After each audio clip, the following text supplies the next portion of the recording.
We come to the end of the book of Job. It has been a long and difficult journey, and troubling.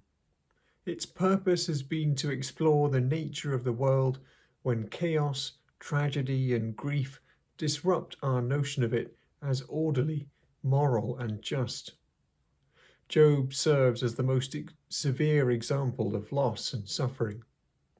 The contest between God and the Satan establishes Job as completely blameless, declared so by God himself, so that for the rest of the book, when Job says he is innocent and righteous against his friends' accusations and assumptions, we are able to believe him. In a similar way that Solomon, with his extreme wealth, is able to explore to the limits whether life has any meaning in Ecclesiastes, so Job, in the extremity of his suffering, takes us on a journey through his blackest thoughts about God and the world he has created. Both are part of the wisdom literature of the Bible, as is Proverbs.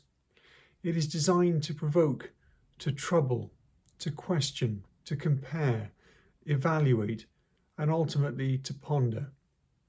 To come away from something like the book of Job with questions remaining, with a desire to know more, with a feeling of being unsettled and having been taken on a journey, is entirely the point of it. The deepest questions of life will not admit of simple answers. Wisdom literature wants you to sit down in the dust and confront you with that. It is not that there are no answers, but the answers you find might show you that your questions were wrong in the first place. Job had a traumatic reality shift when he lost his family and everything else. He now gets another one, but this one is for his healing, even though it does not sound like it. God shows him his final example, Leviathan, which is recognizably a crocodile, though also described in godlike terms with flashing of light, smoking nostrils, and breathing fire. What does Leviathan mean? And why does God show him off like this? Does the Leviathan represent chaos, a thrashing, indomitable beast which strikes into the heart of every man? Is Job thereby being invited to see the world as likewise untamable and frightening at its core, something to stand at a distance from and to not try and get too close or capture it with philosophical questions? Or perhaps Leviathan is not intended to be a symbol, but to have an effect. God wants to convey the awesomeness of this creator, of this creature, which he alone can approach, and his delight in it. What can anyone do with it? It has no fear. It cannot be killed with weapons of war. It is just there, being frightening and majestic. The effect that might be intended, then, is that of profound respect and humility. Job has made many claims about God's justice, but does Job even understand creation, even the things he can see, never mind the hidden parts of the world, like the deep, the storehouses for weather, the underworld, and so on? Job's fault, if that is the right word for it, is not speaking what is wrong about God, because that is what his friends did, but speaking in ignorance. Job, therefore, in his second response says, "Therefore I have uttered what I did not understand, things too wonderful for me, which I did not know."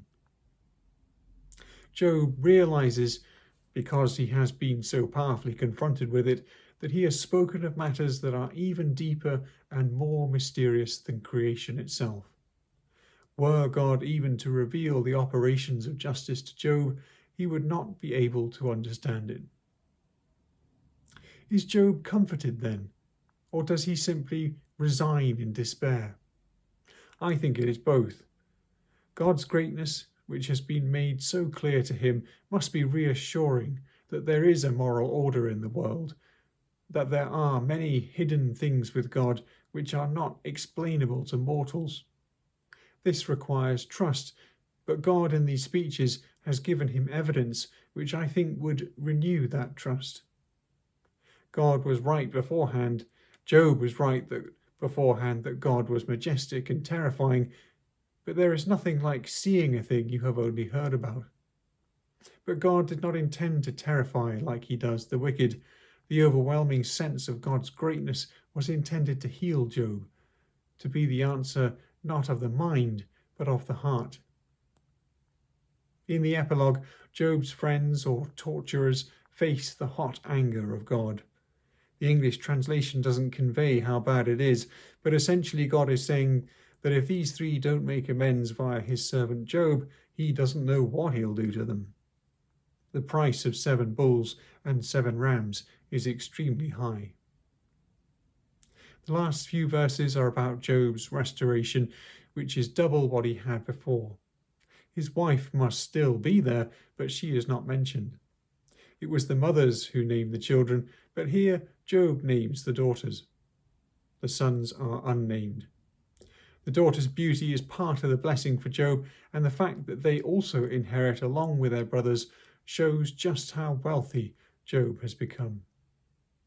The other figures who died old and full of years are Isaac and David. It is a happy ending. It leaves us with much to think about, and perhaps the final summary asks this question: what truly matters in life? How do we find peace in a world and in a life that we do not understand?